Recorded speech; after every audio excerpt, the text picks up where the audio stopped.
Listen closely, for the wisdom I am sharing is designed to prevent years of heartache, confusion, and drained life force. After more than a decade devoted to understanding human psychology, ancient philosophies, and the intricacies of relationships, I can tell you this: there are 5 verbal signals that, when uttered by a man, expose his core intentions with absolute clarity. To overlook them is akin to disabling the smoke detector in your own home. These are not merely warning signs, they are covert control mechanisms cloaked in everyday language. Once you recognize them, your perception will be forever changed. I urge you to stay for the entire message. The 5th signal is so deceptively subtle and profoundly destructive that more than 95% of women fail to identify it, and it might be the most critical insight for guarding your peace of mind you will gain this year.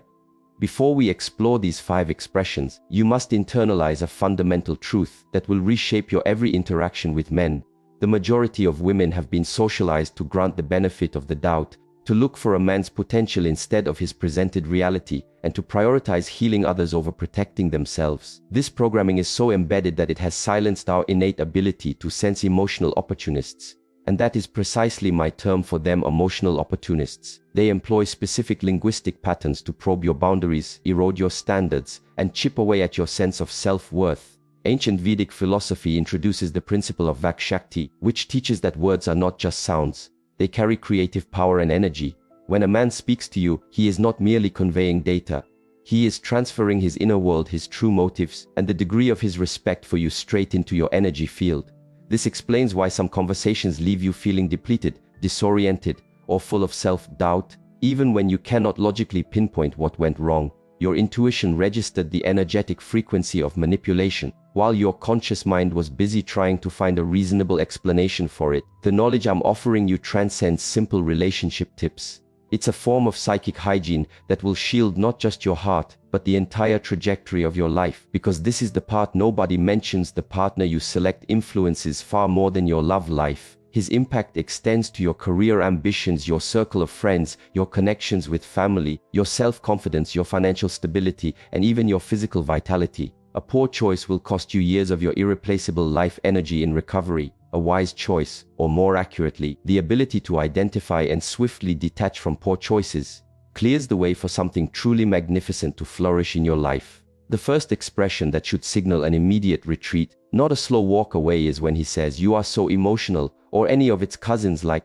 "You're just being dramatic," or "You're reading too much into it." This line is a masterclass in psychological leverage because its sole purpose is to make you doubt your own accurate perceptions. When a man labels your emotional reaction as excessive, he is not providing feedback on your sensitivity. He is broadcasting his own incapacity to engage with a woman who is connected to her feelings and unafraid to express them. Here is what is actually taking place when you hear this. He is conducting a test to see if you will sacrifice your emotional intelligence for the sake of his comfort. He is checking if you will diminish yourself to help him feel more powerful. A partner who genuinely values you never dismisses your feelings. He becomes curious about them. He poses questions. He truly listens. He makes an effort to grasp your viewpoint, even if he doesn't immediately share it. When a man suggests that your authentic emotional state is flawed or too much, he is stating that he prioritizes comfort over your authentic expression. The most toxic element of this phrase is how it plants a seed of self-distrust that can poison your entire inner world. You start to second-guess every feeling, every gut hit, every spark of intuition. You begin to police yourself constantly, wondering if your existence is an inconvenience. This is precisely the goal of emotional opportunists. They need you detached from your inner guidance system, because that intuition is the only thing that can truly shield you from their influence. Women who have repeatedly endured this dismissal often spend years later trying to reconnect with their own emotional landscapes. They no longer know what they truly feel because they've been conditioned to believe their feelings are invalid. This is a form of energetic harm that has become commonplace in relationships because we've been taught it's just how guys are. But I am here to affirm that conscious, mature men do not function this way. They see a woman's emotional depth not as a glitch to be corrected, but as a gift to be respected. The second phrase that must sound every alarm is, "I'm just being real," or "I'm simply telling you the truth." particularly after a comment that is cruel, uncalled for, or intentionally wounding. This is a manipulation tactic meant to frame cruelty as an act of integrity. When a person wields honesty like a weapon, they aren't being truthful, they are being abusive while trying to make you feel obligated to accept the attack. Genuinely honest communication originates from a place of love and a sincere desire for the other person's welfare. It is offered with kindness, empathy, and careful consideration of the moment. When a man says something deliberately damaging and then claims he was just being honest, he shows you he either completely lacks empathy or he gains satisfaction from your pain and wants to blame you for feeling hurt. This very pattern has systematically shattered women's self-confidence. He might critique your looks, your intellect, your ambitions, your friends, your family, anything dear to you. When you voice your pain, he'll treat you as if you are the problem for not being able to handle his truth. This sets up a psychological bind where you start to equate love with enduring cruelty, and you believe that asking for gentle communication makes you fragile or demanding.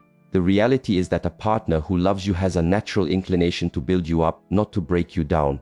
Of course, challenging discussions are necessary in relationships, but they are handled with care, with the goal of fortifying the connection, not belittling you. When someone repeatedly uses honesty as a license for cruelty, they are showing you that they are not on your team. They are more invested in asserting power than in fostering real connection. What makes this so insidious is that society often teaches us to prioritize truthfulness over compassion. As a result, we sometimes feel we must be thankful when someone is real with us, even if that reality feels like emotional battery. But I need you to internalize this: you are entitled to both honesty and kindness. In reality, honesty devoid of compassion is not genuine truth at all. It is simply brutality masquerading as virtue. The third line that should make every internal alarm sound is, "You're trying to control me." When you voice a boundary, a personal need, or a worry about his actions, this is textbook gaslighting, engineered to make you fearful of advocating for yourself. By framing your reasonable requests as attempts at control, a man is conditioning you to stop communicating your needs altogether. Allow me to be perfectly clear about what boundaries are. They are not control tactics. They are not ultimatums. They are not punishments. Boundaries are simply your way of articulating what you require to feel safe, respected, and cherished within the connection. When you state, "It's important to me that you let me know if you're running late," or "The way you spoke to me earlier was not okay with me," or "I need us to carve out quality time without our phones," you are not being controlling. You are being clear. A man who fires back by accusing you of being controlling is revealing a critical part of his mindset. He thinks his personal freedom outweighs your emotional safety. He demonstrates that he sees your needs as annoying interruptions to his convenience, not as a vital roadmap on how to love you better. This is not the groundwork for a healthy partnership. This is the blueprint for a dynamic in which you progressively erase yourself to avoid being difficult. The result for women in these dynamics is tragic. They begin to shrink their needs, suppress their own discomfort, and tolerate behavior that conflicts with their core values, all because they've been trained to believe that having standards is synonymous with being controlling. They take pride in being low maintenance, not realizing they are abandoning their own well-being to please someone who does not value it. Here's the essential takeaway: a partner who truly loves you is eager to learn your boundaries because he genuinely wants to respect them. He knows that your boundaries are not restrictions on the relationship. They are the very structure that allows trust and connection to grow. When you feel secure enough to state your needs without fear of being shamed or ignored, you can finally relax and be your most authentic, giving self in the relationship. The men who accuse you of being controlling for having needs are the very ones who will exploit you if you have none. They desire full access to your world while offering the bare minimum themselves. They want all the perks of a dedicated partnership without any of the responsibility that comes from sincerely caring for another human being's heart. The fourth expression is perhaps the most insidious and equally as damaging: "I am not ready for anything serious," or "don't want a commitment right now." But here is the critical part. He says this while behaving as if you are a couple. He sends texts all day. He dedicates most of his spare time to you. He brings you around his friends, maybe even relatives. He shares deep personal stories, and he fosters all the emotional closeness of a real relationship, all while having an explicit escape clause. This line is emotional exploitation presented as candor. It is structured to grant him every benefit of your presence in his life without any of the accountability of actually being with you. He gets to enjoy the cake and have it as well. He receives your emotional care, your physical intimacy, your time, your focus, and your loyalty, all while preserving his liberty to disappear at any moment without remorse, because, after all, he told you from the start what he wanted. What makes this so crushing is the impossible bind it places you in. If you remain and tolerate the arrangement, you are tacitly consenting to be devalued and treated as a replaceable option. If you communicate a desire for more, he can use his original statement against you, making it seem like you are the one unfairly changing the terms. If you leave, you feel like you are abandoning something that might blossom into the real thing if you were just a bit more patient. But this is what you must grasp when a man truly wants to be with you. There is no ambiguity. There is no not ready, not sure, or let's just go with the flow. When a man sees your worth and desires to secure his role in your future, he operates with purpose and clarity. The men who trap you in this relational purgatory are not uncertain about their desires. They know exactly what they want to have you on standby without ever having to fully commit to you. This dynamic is especially agonizing because it keeps you emotionally hooked while steadily eroding your self-worth.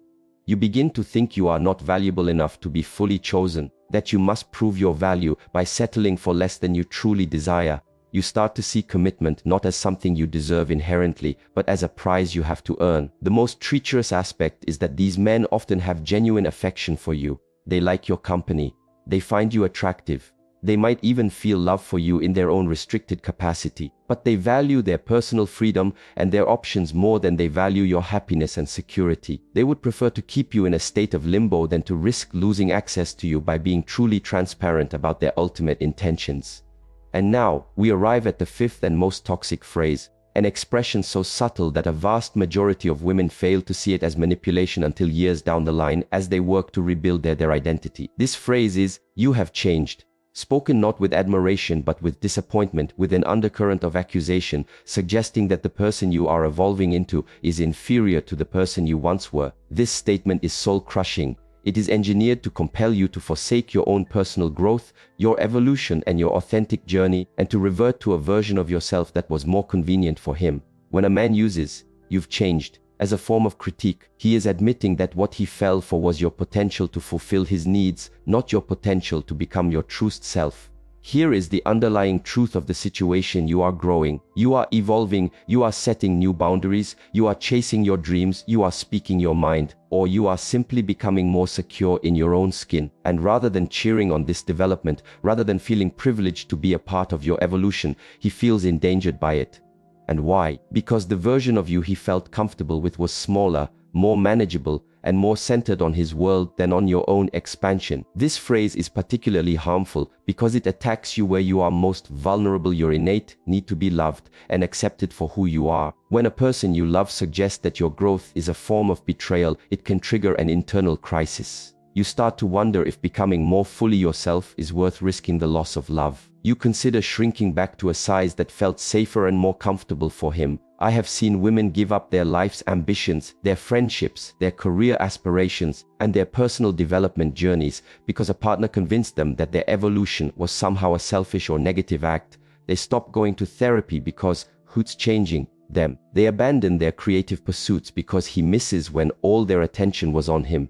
They stop holding their boundaries because he liked them better when they were more flexible. But you must understand this at the deepest level. A man who genuinely loves you does not merely tolerate your growth. He is its biggest champion. He is thrilled to see you become more self-assured, more clear in your desires, more aligned with your purpose. He knows that your growth does not endanger the relationship, it enriches it, because you bring more of your authentic power to the partnership. When a man criticizes your evolution, he is telling you that he preferred you when you were a lesser version of what you are capable of becoming. He is admitting his love was conditional on you remaining small. This is not love, this is a form of ownership. This is someone who wants to possess you, not cherish you. The most painful aspect is how women often internalize this as a sign that they have made a mistake, that their own growth has somehow damaged the relationship. They feel a sense of guilt for becoming more themselves. They apologize for taking up more space, for having stronger boundaries, for chasing their goals with greater passion. They start to see their own journey of becoming as an act of selfishness instead of the natural, beautiful unfolding of a conscious and healthy human. Now that you are aware of these 5 phrases and their true meanings, you might be experiencing a swirl of emotions. Perhaps you see these patterns in your past relationships. Maybe you're viewing a current connection with new eyes. You might feel a surge of anger that this was never taught to you. You might feel a wave of gratitude that you are learning it now. All of these reactions are valid, and I encourage you to honor whatever is surfacing for you. But this is what I need you to grasp. This insight is not intended to make you bitter about love or wary of every man. It's about cultivating discernment, the powerful ability to differentiate between individuals who genuinely have your well-being at heart and those who are mostly concerned with what they can extract from you. This is about learning to trust your internal compass when a situation feels wrong, even if your logical mind can't yet explain why. The reality is, there are men in this world who would never utter these phrases because they understand that genuine love is about fostering security, not probing for weaknesses. There are men who will admire your sensitivity, recognizing it as a sign of high emotional intelligence. There are men who will deliver hard truths with profound kindness because your feelings actually matter to them. There are men who will honor your boundaries, knowing they are the foundation of deep intimacy, not a barrier to it. There are men who will choose you with clarity and conviction because they see your immense worth. There are men who will be your biggest fans as you grow, understanding that your evolution strengthens the entire relationship instead of threatening it. These men are real, but you will fail to see them if your attention is fixated on making excuses for men who do not see your value. You will be unable to attract them if you are accepting treatment that contradicts your intuition. You will never create something profound with them if you are depleting your energy trying to fix someone who has no interest in improving. Here is how I want you to apply this new awareness. Begin to pay close attention to your energetic state after you interact with the men in your life. Do you feel uplifted or depleted?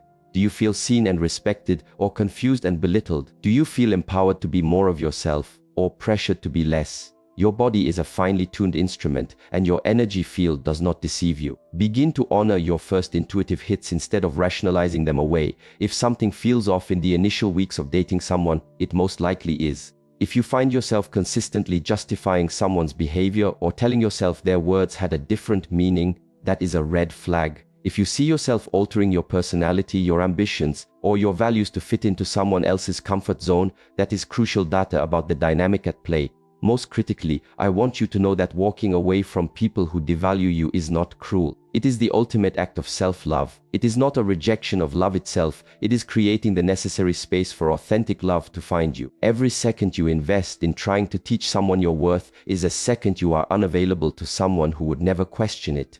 The person who is right for you will not ask you to shrink, to defend your value, or to live on emotional breadcrumbs. The right person will recognize your worth instantly and behave in alignment with that recognition. They will not need to be persuaded to choose you, because choosing you will be the most effortless, natural decision in the world. I want to leave you with a concept that fundamentally shifted my view of relationships. Your boundaries are not fences designed to keep love out. They are sophisticated filters designed to let only the right kind of love in. When you articulate clearly what you require to feel secure and honored, you are not being demanding. You are establishing the conditions under which you can flourish and offer your most generous, authentic, and loving self. The individuals who push back against your boundaries are not the people meant for your journey. The people who welcome your boundaries, who ask clarifying questions about how best to respect them, who shift their own behavior because your well-being matters to them. These are your people. These are the individuals who know that love isn't about acquisition. It's about cultivating a sacred space where both partners can thrive. Each time you honor a boundary, you are teaching the world how to engage with you. Each time you detach from someone who dismisses your needs, you are broadcasting a declaration of your worth that echoes through all parts of your life. Each time you prioritize your well-being over someone else's comfort, you build a foundation for partnerships rooted in mutual respect, not one-sided sacrifice. This isn't a call to become rigid or unapproachable. This is about becoming fiercely intentional about who is granted access to your energy, your time, your body, and your spirit. It is about understanding that your love is a precious resource to be shared with those who see its value, not squandered on those who take it for granted. And here is the final truth I will leave you with. This may be the most vital thing you hear today. You are not a rehabilitation center for wounded men. You do not have a duty to teach grown adults how to love you with respect. It is not your mission to remain in situations that dim your inner light just because another person is not prepared to embrace their own potential. Your purpose is not to be so accommodating, so patient, so endlessly forgiving that you erase yourself in the process. Your purpose is not to love people into being better versions of themselves. Your purpose is to live authentically, to honor your own needs, to trust your intuition, and to build a life that resonates with your soul's deepest calling. The love you seek is also seeking you, but it can only find you when you cease to accept anything less than what you know you deserve. It can only recognize you when you are living as your fullest self, not pretending to be smaller, quieter, or more convenient for another. So, the next time a man utters one of these 5 phrases, I want you to recall this conversation. I want you to breathe deeply, to trust the truth you hold within, and to make the choice that aligns with your sacred worth. Because you deserve a love that feels like expansion, not a love that feels like a cage. You deserve a love that champions your growth, not a love that resents it. You deserve a love that regards your sensitivity as a superpower, not a love that treats it as a liability. Walk away from anyone who makes you second guess your value. Walk toward those who celebrate it. Your future self will be eternally grateful for the courage you showed in choosing you. Even when it was terrifying, even when it was difficult, even when it meant leaving behind a potential that was never truly real. The right love will not demand you sacrifice yourself to earn it. The right love will feel like coming home to yourself, not like leaving yourself behind. Trust that, choose that, and never ever again settle for less.